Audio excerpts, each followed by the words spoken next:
सहना भवतु सहनो भुनक्तु सह वीर्यं करवावहै तेजस्विनावधीतमस्तु मा विद्विषावहै। ओम शांति शांति शांति। पिछले क्लास में बताए थे कहाँ तक? शिष्य गुरु भी गए थे। शंकराचार्य जी बता रहे थे कि शिष्य को गुरु भी कैसे जाना चाहिए, शिष्य को गुरु भी कैसे जाना चाहिए। तो शिष्य अपना समाधान लेने के लिए गए गुरु के पास कि हम संसार सागर रूपी दुख से क्या है, त्रस्त हैं, हमको इस भव सागर से पार कराइए। तो फिर जब शिष्य गुरु भी पहुंच गए तो गुरु जी के कैसा मतलब व्यवहार करना चाहिए शिष्य से, उसके बारे में बता रहे हैं, अभय प्रदान कर रहे हैं। बोल रहे हैं कि तू डर मत, हमारे पास उपाय है।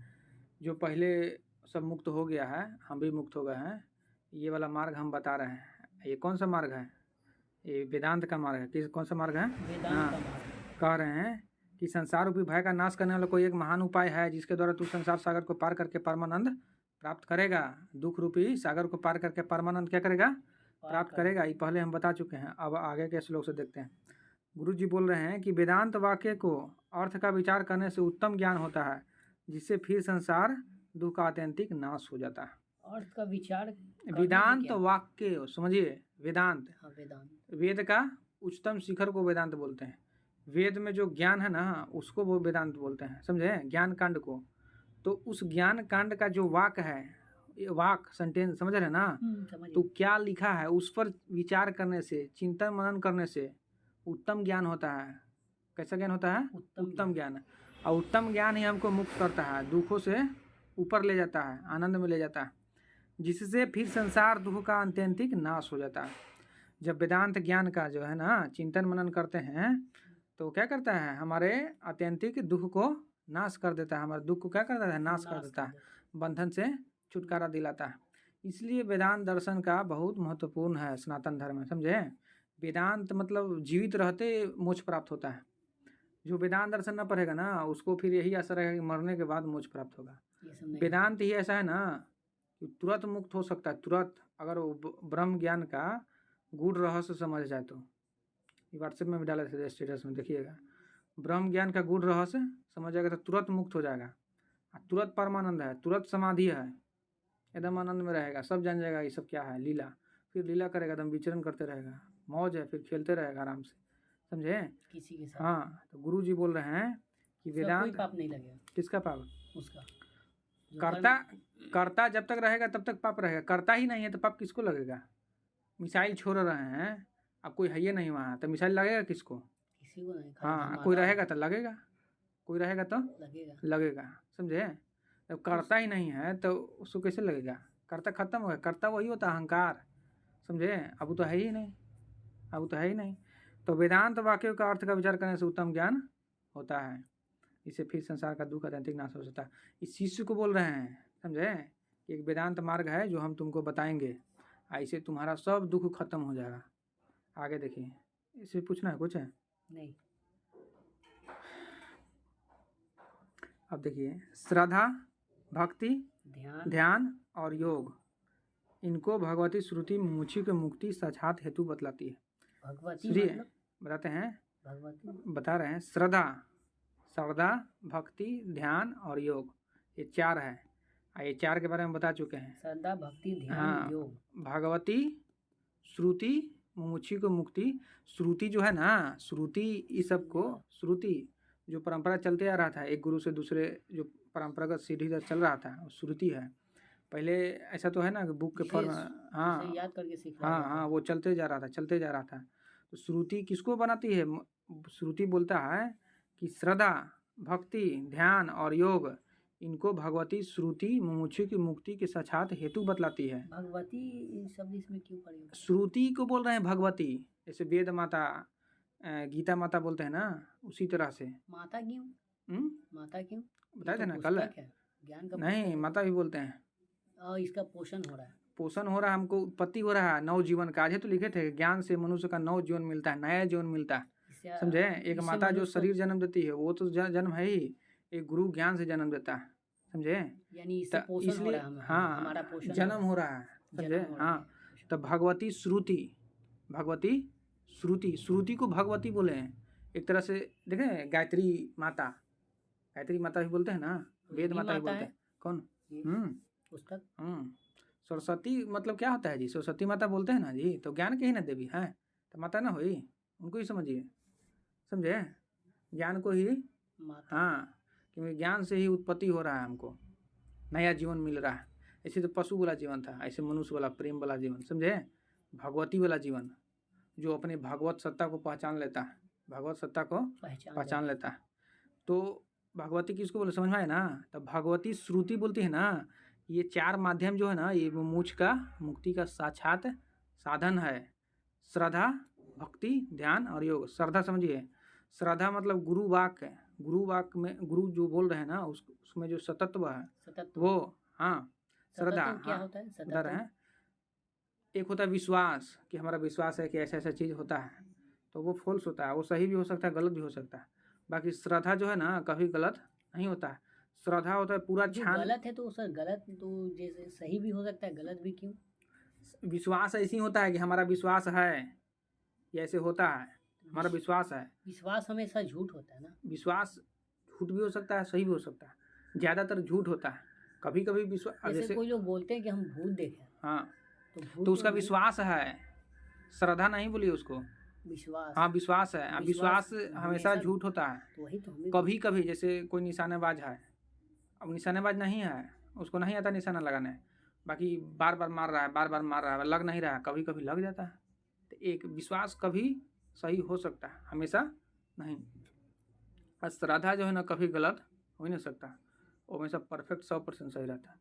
क्योंकि श्रद्धा जो है ना, जान के किया जाता है, हम जान के कि सच है, तब पूरा अब विश्वास हो गया। मोटिवेशनल लोग तो श्रद्धा के बारे में उतना नहीं बोलते। मोटिवेशनल लोग के छोड़िए ना, आध्यात्मिक लोग के यहाँ बात हो रहा है, समझे।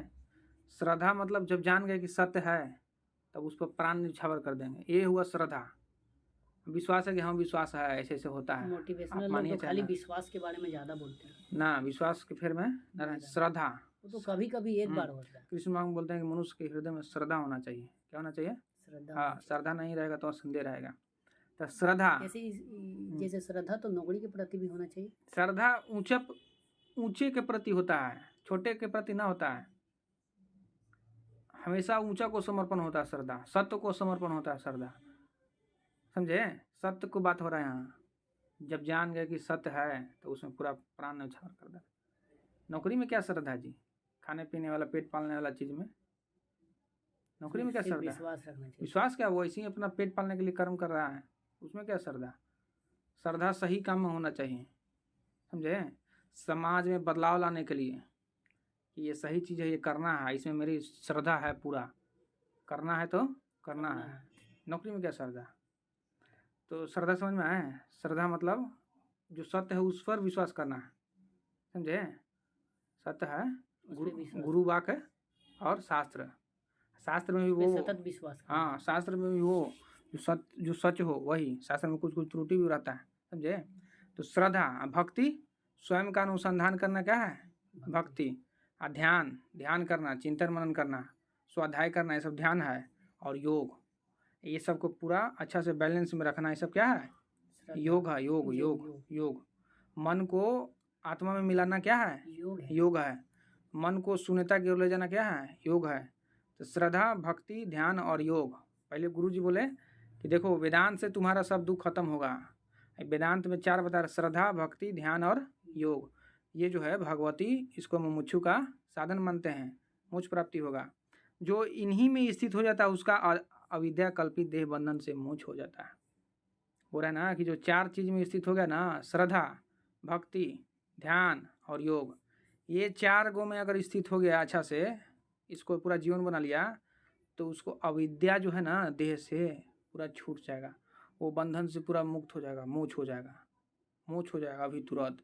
अगर ज्ञान से अज्ञान हटा, जहाँ ज्ञान आया, जहाँ नया जीवन मिला, जहाँ नया जीवन आया, जहाँ मोक्ष हुआ, मुक्ति हुआ, फिर आनंद में लीन है, समझे। आनंद में लीन है, फिर उसका कोई ज़रूरत नहीं, ठीक है। संसार फिर उसके लिए शून्य हो जाता है, बस ऐसे विचरण कर रहा है। प्रकृति बस पत्ता जैसे हिल डोल रहा है, वैसे वो भी हिल डोल रहा है। प्रकृति के क्रिया मात्र है, चल रहा है, समझे, चल रहा है। ध्यान से सुनिए फिर से, श्रद्धा, श्रद्धा, भक्ति, भक्ति, ध्यान और योग।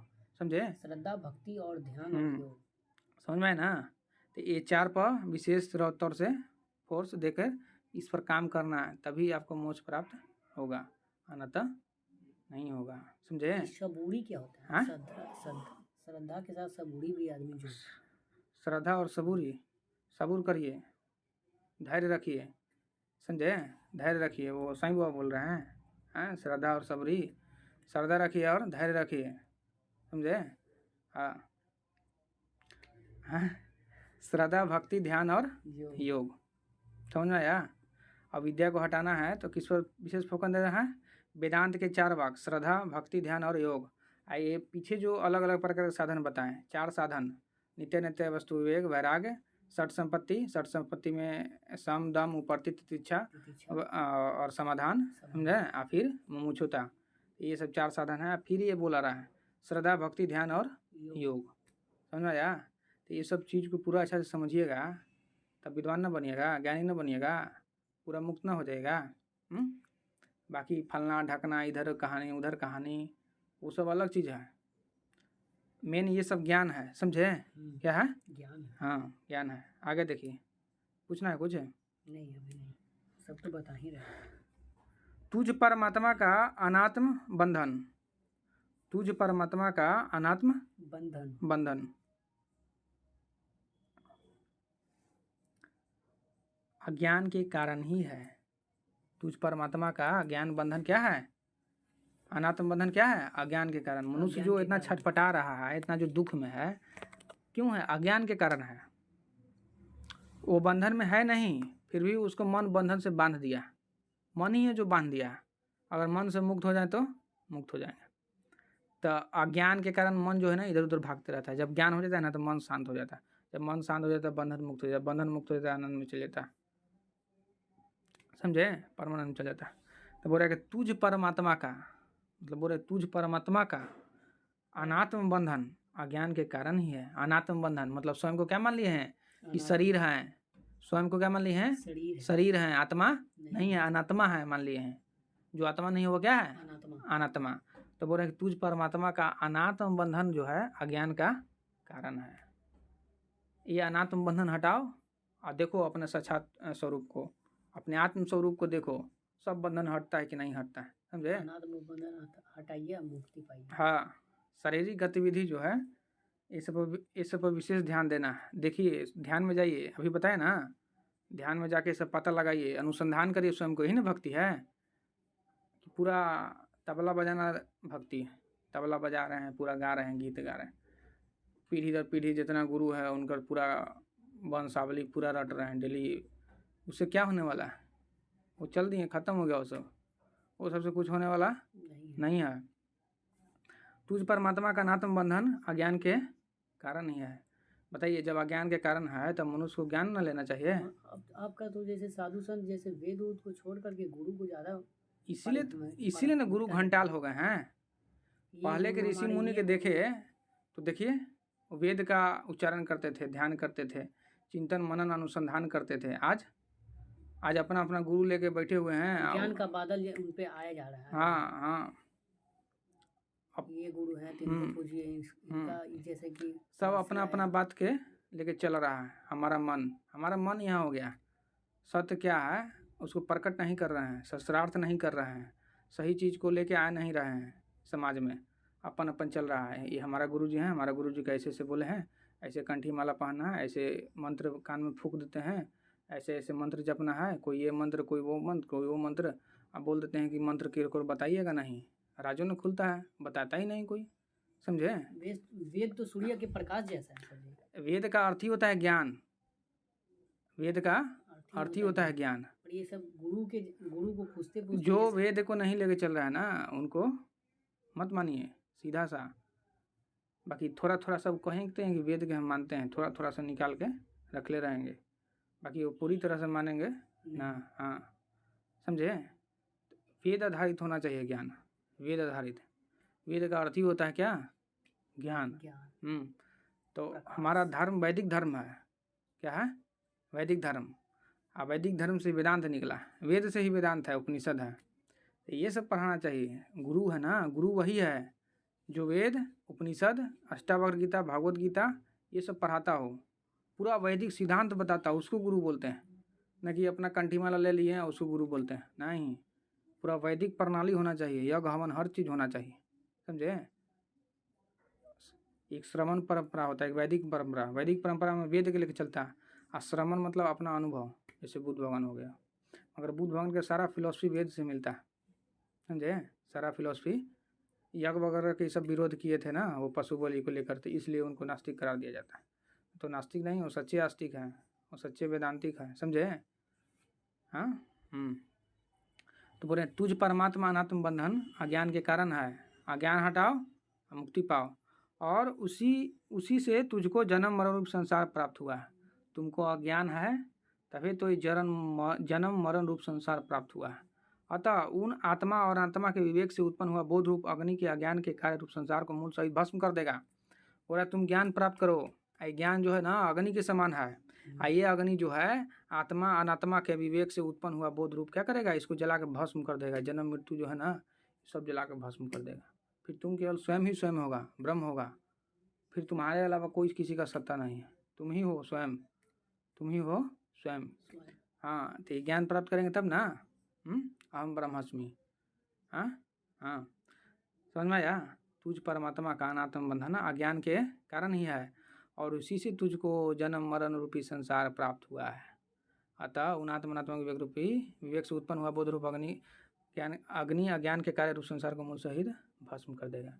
जब अज्ञान है तभी तो जन्म मरण है। अज्ञान हटा जहाँ जन्म मरण खत्म, मुक्त हो गया। अज्ञान है तो डर रहा है जन्म से, मृत्यु से, अगला क्या होगा, पिछला क्या होगा, बुढ़ारी में क्या होगा, जवानी में क्या होगा, कल क्या होगा, परसों क्या होगा, अभी क्या होगा, फलना ढकना, इधर उधर के बाद छटपटा रहा है। ये सब अज्ञान कल्पित बंधन है। यह ज्ञान कल्पित बंधन ज्ञान से ही जाएगा, समझे। आगे देखिए प्रश्न निरूपण क्या है। हाँ, अब गुरु भी शिष्य आए तो शिष्य बता दिए कि देखिए ऐसा बात है। तो अब जो आ रहा है प्रश्न निरूपण में शिष्य प्रश्न कर रहे हैं गुरु से, शिष्य प्रश्न कर रहे हैं गुरु से। क्या प्रश्न कर रहे हैं देखिए। हे स्वामी, बोला हे स्वामी कृपया सुनिए। गुरु को बोल रहे हैं कि कृपया सुनिए, मैं यह प्रश्न करता हूँ कि उसका उत्तर आपके श्रीमुख सुनकर मैं कृतार्थ हो जाऊंगा। बोले ना कि हम कुछ आपसे प्रश्न कर रहे हैं, वो प्रश्न के उत्तर दीजिए, हम वो उत्तर सुन के कृत हो जाएंगे, कृतार्थ हो जाएंगे, धन्य हो जाएंगे, समझे। आपके वाणी सुनकर क्या हो जाएंगे, धन्य हो जाएंगे, हमको आनंद प्राप्त होगा, समझे। बोल रहे हैं कि देखिए हम प्रश्न करते हैं, देखिए आगे क्या प्रश्न कर रहे हैं। बोल रहे हैं ना गुरु से, ये होता है सच्चा प्रश्न। बोल रहे हैं ये कौन बता रहे हैं, ये सब प्रश्न तो शिष्य ही कर रहा है। ये बता रहे हैं शंकराचार्य कि देखो गुरु भी जाना चाहिए ना, तो शिष्य को ऐसे प्रश्न करना चाहिए, न कि फालतू के मन का, मतलब संसार के बात ना करना चाहिए। गुरु भी है था, संसार से दुख मिल रहा था, फिर संसार को ही मांगने के लिए हमको भी आया है, तो कैसे होगा। संसार से मुक्त होने के लिए आना चाहिए गुरु भी, समझे। तो ये बता रहे हैं कि अच्छा शिष्य को कैसे कैसे प्रश्न करना चाहिए। तो देखिए कैसे कैसे प्रश्न। शिष्य बोले हैं कि बंधन, गुरुदेव बंधन क्या है, यह कैसे हुआ। बोल रहे हैं यह कैसे हुआ, इसकी स्थिति कैसे है। बोले कि इसकी स्थिति कैसे है, और इससे मोक्ष कैसे मिलता है, इससे मोक्ष कैसे मिल सकता है। अनात्मा क्या है, अनात्मा क्या होता है सर? अभी तो बताएं। अनात्मा क्या है, परमात्मा किसे कहते हैं, परमात्मा किसे कहते हैं। अब फिर गुरुदेव बताएंगे, और उनका विवेक प्रथा के ज्ञान कैसे होता है, कृपया यह सब कहिए। देखिए बोल रहे हैं ना शिष्य, बताइए गुरुदेव बंधन क्या है, इसकी कैसे स्थिति है, और इससे मोक्ष कैसे मिलता है। अनात्मा क्या है, परमात्मा क्या है, उनका ये सब का विवेक कैसे होगा, कृपया ये सब कहिए, ये सब कहिए।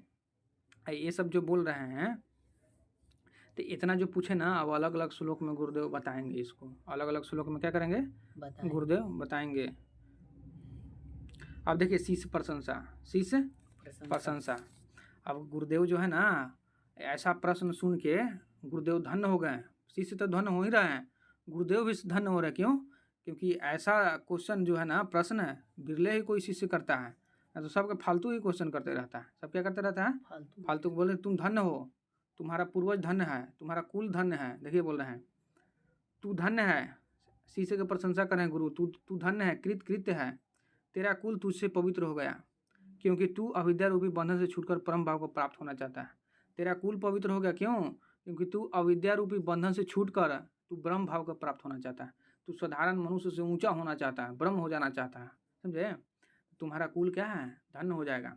हाँ, मगर आज उल्टा हो रहा है। आज जो समाज में कोई अगर जा रहा है ब्रह्म भाव के प्राप्ति से, बेटा बेटी कोई जा रहा है आध्यात्मिक मार्ग पर, तो उसको सब पूरा रोकते हैं, माता पिता रोकते हैं, समाज वाला बुरा भला बोलता है, सब कोई टॉर्चर करता है, कोई मोटिवेट ना करता है कि हाँ तुम जाओ। बाकी जो नौकरी के लिए, सब पढ़ाई लिखाई के लिए तो सब मोटिवेट कर भी देता है, सब सोशल मीडिया पर बैठे हुए मोटिवेट करने के लिए, तुम ये बनो, तुम ये बनो, तुम ऐसे करो वैसे करो। और सन्यासी को तो सब बोलता है, सन्यासी कोई बनना चाहता है, ब्रह्म भाव का प्राप्त करना चाहता है, तो कहता काम चोर है, तुम ये छोड़ दिया, तुम वो छोड़ दिया, वगैरह वगैरह के बात, समझे? मगर सन्यासी इतना कष्ट कोई नहीं सहता है, कष्ट कोई नहीं सकता है। उस सब को झेल के, वो सब उतना ध्यान न देता है, वो सब ऐसी कुत्ता नींद भोगते रहता है, वो अलग चीज़ है। वो सब वो अपना आनंद में है, वैसे थोड़ी छोड़ रहा है, समझे? तो इसको तो कोई मोटिवेशन नहीं मिलता है। ऐसा तो चाहिए ना कि जैसे यूपीएससी बीपीएससी करके सब पेपर में छापता है, वैसे कोई सन्यासी बनता है तो उसको पेपर में छापना चाहिए, उसको पूरा एकदम जय जयकार करना चाहिए, समझे? पूरा उसका जुलूस निकालना चाहिए, एक बहादुर निकला है जो ब्रह्म भाव को प्राप्त होना चाहता है, समाज को एक नई दिशा देना चाहता है, ये होता है। तब फिर सबको ये सब देख के ना और आध्यात्मिक मार्ग में आएगा। बाकी जो आध्यात्मिक मार्ग में आना चाहता है उसी को धर के एकदम टॉर्चर करते रहते। वो बहादुर वाला काम करना गया, उसको सलामी दो, समझे? उसको प्रणाम करो, बाकी उसको नहीं करता। तो गुरुदेव बोल रहे हैं कि तू धन्य है, ये सब मार्ग पर सब कोई ना आता है। ये सब मार्ग पर चलना मतलब तलवार के धार पर चलना, अग्नि पर चलना, सब कोई उस पर ना चल सकता है, समझे? ये बहादुर का काम है, साहसी को काम है, इसलिए महावीर भगवान को महावीर बोलते हैं, समझे? ये पर केवल महावीर ही चल सकता है, जो बलशाली है वही चल सकता है, धैर्यवान है वही चल सकता है। सब कोई छोटा जिगरा वाला नहीं चलेगा। जो स्वयं को जीत लिया वही चलेगा। जो सुख दुख में फंसा हुआ है ना, मन के झूला में फंसा हुआ है, वो ना चलेगा। कबीरदास के दोहा है, मन के मते न चलिए, मन के मते अनेक, जो मन पर असवार है सो साधु कोई। अरे मन के मत पर चलेंगे तो कैसे काम होगा? मन इधर भागता है, उधर भागता है, इधर भागता है, इधर जाते हैं तो उधर बोलता है जाने के लिए, उधर जाते हैं इधर जाने के लिए बोलता है। हम मन से मुक्त होना चाहते हैं, हम ब्रह्म भाव प्राप्त करना चाहते हैं, साधु बनना चाहते हैं, समझे? मन की गुलामी ना करेंगे, हम उसको गुलामी करवाएंगे। यही कबीरदास बोलते हैं, पूरा उपनिषद घुस जाता है उनका दोहा, समझे? मन के मते न चलिए, मन के मते अनेक, जो मन पर असवार है सो कोई साधु है, समझे? तो बोले तू धन्य है, पूरा बड़ाई कर रहे हैं गुरुदेव शिष्य को। हम बड़ाई करेंगे तो वो भी कृत होगा, वाह हाँ अच्छा काम उठाए हैं, समझे? कोई अच्छा काम करने जा रहा है, उसको धर के एकदम फिचले हैं, कैसे होगा? मोटिवेशन डाउन हो जाएगा, समझे?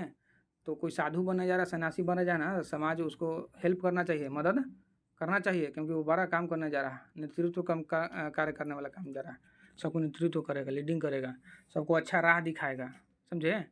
सबको क्या करेगा? अच्छा राह। हाँ, बाकी नौकरी सब छोटा छोटा चीज़ है, उसको फेर में पड़ल रहता है, खाने पीने के फेर में। नौकरी करके क्या राह दिखाएगा? कुछ राह नहीं दिखाएगा, सब तो भ्रष्टाचार में लिप्त रहता है। कोई ईमानदार आता है उसका ना बात कर रहे हैं, सब भ्रष्टाचार में लिप्त रहता है, चाहे कोई हो, समझे? तू धन्य है, ये हो गया, कृत है, तेरा कुल तुझसे पवित्र हो जाएगा, क्योंकि तू अविद्या रूपी बंधन से छूटकर ब्रह्म भाव को प्राप्त होना चाहता है। अब देखिए, स्व प्रयत्न की प्रधानता क्या है? स्व प्रयत्न की प्रधानता। पिता के ऋण को चुकाने वाला तो पुत्रादि भी होते हैं। पिता का कोई ऋण है, उसको चुकाने वाला पुत्र होता है ना, परंतु भाव बंधन से छुड़ाने वाला अपने से भिन्न कोई और नहीं है। बोल रहे हैं कि पिता के अगर ऋण है तो पुत्र तो चुका देगा, बाकी जो भाव बंधन से छुड़ाने वाला अपने से भिन्न कोई नहीं है। हम भाव बंधन से छूटना चाहते हैं, ये भी तो एक प्रकार का ऋण है, ये भी क्या है? ऋण है, तभी तो हावी होला है। तो इससे जब मुक्त होना है ना, तो ये हमारे अलावा और कोई नहीं मुक्त कर सकता। गुरु तो केवल बताएगा, अब उसका चुनाव रहता है कि वो मुक्त होना चाहता है कि नहीं मुक्त होना चाहता है, तो चुनेगा तब ना मुक्त होना, और उसके लिए प्रोसेस कैसे करना होगा तो करेगा तब ना। तो वही बोल रहे हैं कि पिता के ऋण को चुकाने वाला तो पुत्रादि भी होते हैं, परंतु भाव बंधन से छुड़ाने वाला अपने से भिन्न कोई नहीं होता है। इसलिए अपने को ही ध्यान देना चाहिए, अपने ही आत्मचिंतन करना चाहिए, अनुसंधान करना चाहिए, एफर्ट लगाना चाहिए।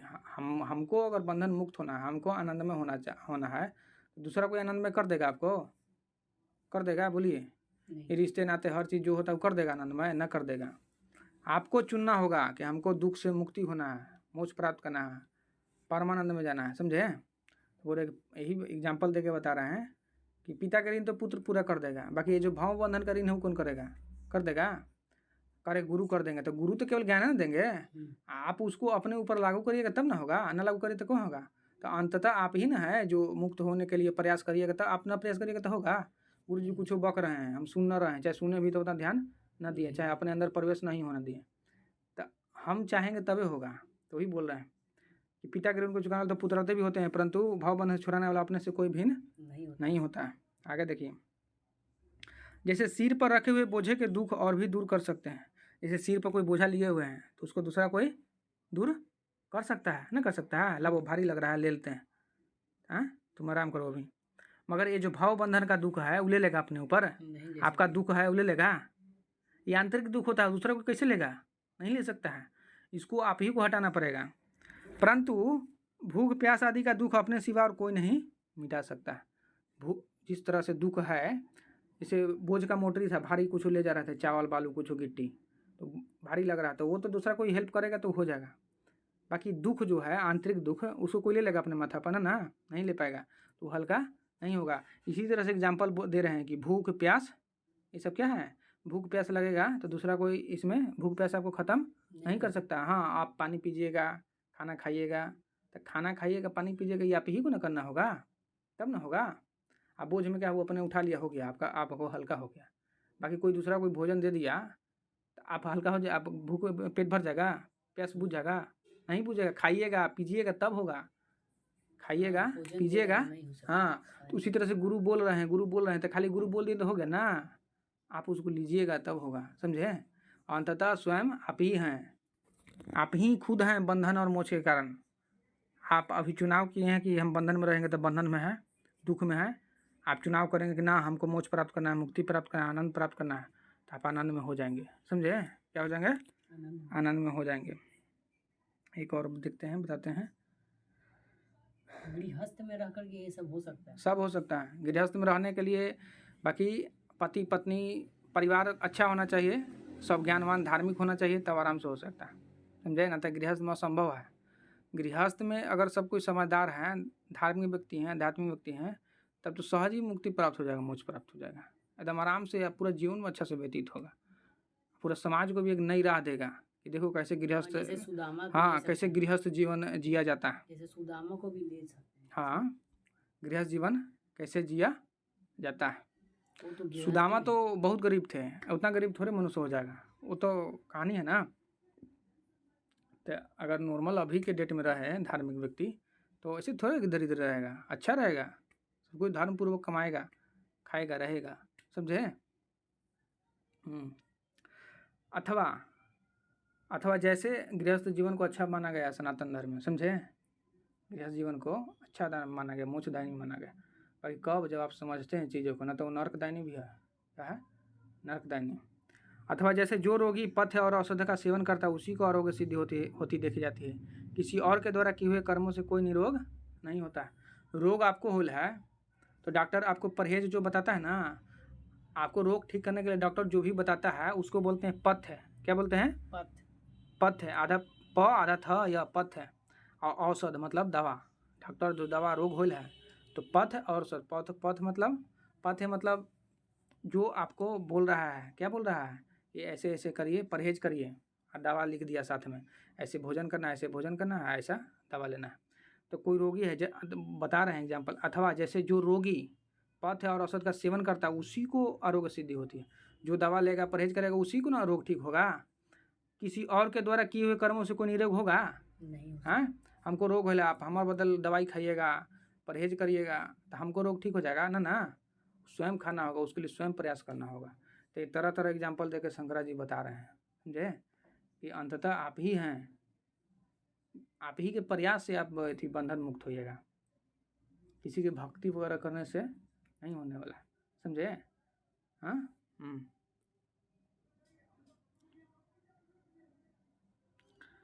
वैसे ही विवेकी पुरुष को वस्तु का स्वरूप भी स्वयं अपने ज्ञान नेत्रों से ही जानना चाहिए। देखिए, चंद्रमा का स्वरूप अपने ही नेत्रों से देखा जाता है, दूसरों के द्वारा क्या जाना जा सकता है। बोल रहे हैं ना कि जब हम अपने आप को अनुसंधान करते हैं, क्या करते हैं? अनुसंधान करते हैं, यानी ध्यान करते हैं। हाँ, वेद के बात, उपनिषद के बात, गुरु के ही बात है। तो ये सब तो बात ही केवल है ना, है तो शब्द ही। बाकी ये सब शब्द को जाके आप सार्थक आप बनाइएगा। सार्थक कब बनाइएगा? जब अपने आप को अनुसंधान करिएगा। क्या करिएगा? अनुसंधान। गुरु तो बोल दिए, तो गुरु तो वो अपना नेत्र से न बोले, मगर आपको अपना नेत्र में, आपको अपना अनुभव में उसको देखना है। अगर उसको आप देख पाते हैं तब सार्थक है। दूसरा के नेत्र के देखने से क्या फायदा? स्वयं अपना नेत्र है ना, ईश्वर दिए है ना, तो अपना नेत्र से देखेंगे। देखिए बोला है वैसे ही जैसे रोगी को दवा खा के ठीक हो जाता है, वैसे ही दूसरा कोई खाएगा तो नहीं हो सकता। हाँ, चंद्रमा कोई दूसरा कोई देख के उसका अनुभव हर चीज़ बता रहा है। ईश्वर है, ईश्वर का अनुभव हम लिए हुए हैं, ठीक है। जैसे मान लो ईश्वर का अनुभव लिए हुए हम बता रहे हैं ईश्वर के बारे में, सब उनके ही बारे में बता रहे हैं। तो हम बता रहे हैं, उससे क्या, ये तो हम अपना देख के बता रहे हैं। आप अपने से देखेंगे तब ना फायदा करेगा। फिर ये जो हमारा बोला हुआ सार्थक होगा। तो हम जो बोल रहे हैं ना, ये गुरु वाक्य है और वेद वाक्य है, उपनिषद वाक्य है, साधु महात्मा का वाक्य है। तो इसको आप खुद सार्थक करिए कब? जो स्वयं का आप अनुसंधान करिएगा, जांच पड़ताल करिएगा कि ये जो बोल रहा है ना, इस सच में ऐसा है कि नहीं है। जब आप स्वयं को जानेंगे तब पता चलेगा, समझे? तो यहाँ बोला है कि वैसे ही विवेकी पुरुष को वस्तु का स्वरूप भी स्वयं अपने ज्ञान के नेत्रों से ही जानना चाहिए, दूसरे के नेत्रों से नहीं, किसी अन्य के द्वारा नहीं। चंद्रमा का स्वरूप अपने ही नेत्रों से देखा जाता है, दूसरे के द्वारा नहीं। क्या जाना जा सकता है? नहीं, अपने नेत्रों से। तो ये बता रहे थे। एक और शायद लास्ट है। फिर आत्मज्ञान का महत्व कल बताएंगे अगले कक्षा में, ठीक है। एक श्लोक है, अविद्या, कामना और कर्म आदि के जाल के बंधन को 100 करोड़ कल्पों में भी अपने सिवा और कौन खोल सकता है। बोले ना कि आपको कितनों उम्र मिल जाए, 100, 1000, लाखों, करोड़ों, कितनों साल उम्र मिल जाए, मान लेते हैं, मगर जब तक आप स्वयं प्रयास नहीं करेंगे ना, तब तक मुक्त नहीं होने वाला। कल्प मतलब समझ रहे हैं, एक बार बताए थे ना, 416, हाँ, ब्रह्मा 416 करोड़ कुछ होता है, बहुत होता है। 84 लाख हाँ, योनि तो वो अलग है। यहाँ संकेत बताया जा रहा है कि अभी तो मनुष्य का जीवन 100 साल होता है ना, हम मान लेते हैं कि तुमको करोड़ों साल दे दिए, करोड़ों साल तुम ऐश मौज ही करते रहा, तुम प्रयास ही नहीं किया स्वयं को। गुरु भी खूब बोल रहे हैं, शास्त्र भी खूब बोल रहा है, तुम पढ़ भी रहा है, भाई कुछ प्रयास नहीं कर रहा है। तो प्रयास नहीं कर रहा तो तुमको कितनों उम्र मिल जाएगा ना, तुम मुक्त नहीं होगा, तुम दुखे में रहेगा, समझे? देखिए, अविद्या, कामना और कर्मादि के जाल के, ये सब बंधन है, जाल। एक टाइम पीरियड बना दिया गया मनुष्य को, नदी में निकल जाना। ये जाल बंधन है, क्या है? अविद्या, कामना, जो कामना हम करते हैं सुख की, और कर्म आदि, ये तरह तरह के भांति के जो कर्म करते रहते हैं, जो ब्रह्म ज्ञान की और आगे अग्रसर ही नहीं करता, माया में ही फंसाते जाता है। जैसे दलदल रहता है ना, दलदल में फंस जाता है, जितने निकले कोशिश करता है उतने धंसता है। उसी तरह से मनुष्य धंसते जाता है, कितनों करोड़ों उम्र मिल जाए उसको, उसे मुक्त नहीं होने वाला है। तो हमारा विद्या, कामना, एक तरह तरह के जो भांति कर्म होता है, ये जाल की भांति जो है ना, एक बंधन है जो हमको बांध देता है, लपेट लेता है। और 100 करोड़ कल्पों में भी अपने सिवा कौन खोल सकता है? हम स्वयं प्रयास करेंगे ना तभी होगा। कोई बोल रहा है उसे नहीं होगा, हम बोल रहे हैं उनके बातों पर ध्यान देंगे तब होगा, मगर करना तो है अपने ही ना, करना तो अपने ही है, समझे? हाँ बोलिए। जैसे सत्य ज्ञान क्या है? कोई लोग बोलते हैं, जैसे ऐसे वाणी बोलते हैं तो सब लोग बोलता है कि ब्रेन वॉश हो रहा है तुम्हारा। हाँ, तो वही ना, अपने नेत्रों से देखना है कि जो बोल रहे हैं वो सच में है कि नहीं है। हाँ, कुछ शास्त्र होते हैं, शास्त्र से मिलाना चाहिए, शास्त्र में जो भी है सत्य बात है, समझे? क्या है? सत्य बात है। तो दूसरे लोग को समझ में नहीं आता, वो सीधा दम एक ही बार में तीर मार देता है कि तुम्हारा ब्रेन वॉश हो चुका है। तो ब्रेन जो बोल रहा है ना ऐसा कि ब्रेन वॉश हो चुका है, उसको देखिए कि कौन बोल रहा है। अहंकार से लेपित बोल रहा है, ज्ञानी पुरुष है, साधु पुरुष है, कि पाखंडी है, धूर्त है, समझे? अगर कोई ज्ञानी पुरुष बोल रहा है तो उस पर ध्यान देने वाली बात है, वो अनुभवशील है तो ध्यान देने वाली बात है, क्योंकि उसका बात सही हो सकता है।